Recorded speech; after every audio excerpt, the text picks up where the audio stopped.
रक्षकच झाले भक्षक. गुन्हा कबूल करण्यासाठी 9 राक्षसी पोलिसांनी पोलीस कोठडीतच तरुणाला केली होती अमानुष मारहाण.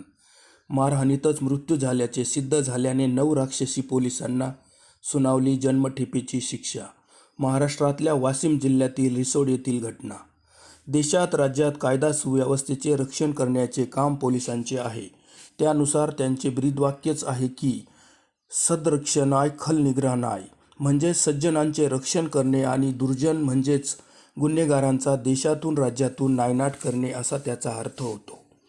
खाकी वर्दीत अनेक कर्तव्यनिष्ठ आणि इमानदार अधिकारी कर्मचारी असतात, पण काही अधिकारी आणि कर्मचारी हे वर्दीच्या आड लपलेले गुंड आणि राक्षसांच्या पलीकडेही असतात. ज्या जनतेचे रक्षण करण्याची जबाबदारी स्वीकारली आहे त्याच जनतेचे भक्षक बनून अन्याय अत्याचार करतात. खोटे गुन्हे दाखल करून पदाचा सत्तेचा माज दाखवून पैसे खाऊन अन्याय करून तुरुंगात देखील टाकतात. आपल्या कार्यक्षेत्रात अवैध धंदे लाखोंचे हप्ते घेऊन चालवण्यास मदत करतात आणि स्वतः मात्र मालामाल होतात. पैसे घेऊन खोटे गुन्हे दाखल करतात. त्यामुळे सर्वसामान्य जनतेच्या मनात पोलिसांबद्दलची प्रचंड नाराजी कायम असते. खाकीच्या आड लपलेल्या गुंड प्रवृत्तीमुळे पोलिसांची दोस्तीही नको आणि दुश्मनीही नको अशी भावना जनमानसात तयार होत झाली आहे. पोलीस स्टेशनची पायरी चढायला नको अशी मनस्थिती जनतेची कायम असते, कारण ते हेच ठिकाण आहे जेथे ओलेपण जळते आणि सुकेपण जळते. म्हणजे ज्याच्यावर अन्याय झाला आहे त्यालाही हे पोलीस आरोपींच्या पिंजऱ्यात उभा करतात आणि ज्यांनी अन्याय केला त्यालाही आरोपींच्या पिंजऱ्यात उभे करतात, ही सत्यस्थिती आहे. क्रॉस कंप्लेंट वाद प्रकरणे मिटवण्यासाठीचाच पोलिसांचा खटाटोप कायम असतो, कारण त्यातच पोलिसांचा अर्थपूर्ण फायदा देखील असतो. देशात राज्यात पोलिसांनी विनाकारण अन्याय अत्याचार करून त्रास दिल्याच्या घटनांमध्ये दिवसेंदिवस वाढच होत आहे. देशातील राज्यातील पोलीस हे सत्ताधाऱ्यांच्या आणि राजकारण्यांच्या हातातील बावलेच बनून काम करत असतात. पोलिसांकडून होणाऱ्या अत्याचारांच्या घटनांमध्ये दिवसेंदिवस वाढ होत असून त्यावर न्यायव्यवस्थेकडून देखील वारंवार ताशेरे मारले जातात. तर कधीकधी या आरोपी पोलिसांना थेट जन्मठेपेसारखी फाशीसारखी शिक्षाही सुनावली जाते.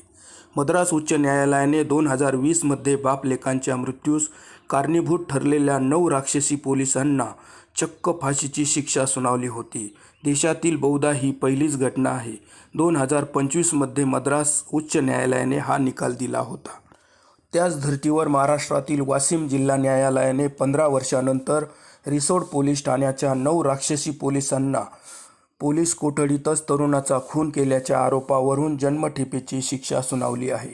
वाशिम जिल्हा न्यायालयाच्या या निकालामुळे राज्यातील पोलीस दलामध्ये मात्र मोठी खळबळ उडाली असून विनाकारण जनतेला त्रास देणाऱ्या वर्दीच्या आड लपलेल्या राक्षसांना हा मोठा दणका मानला जात आहे.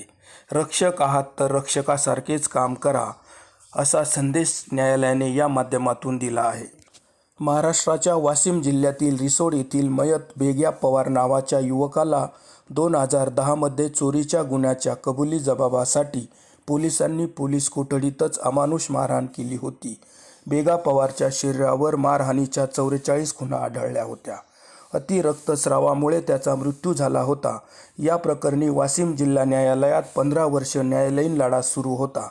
तब्बल 47 साक्षीदारांची तपासणी करण्यात आल्यानंतर रिसोड पोलीस ठाण्यात कार्यरत असलेले तत्कालीन ठाणेदार माधव माणिक धांडे यांच्यासह पोलीस कर्मचारी मदन केशव पवार, शिवाजी नामदेव खिल्लारी, पंजाब माणिकराव पाटकर, रमेश सीताराम पवार, प्रकाश हिरालाल तारम, नागोराव भगवान खांडके, अशोक निवृत्ती वैद्य आणि वसंत काशीनाथ जाधव या 9 पोलीस आरोपींना जन्मठेपेची शिक्षा सुनावली आहे.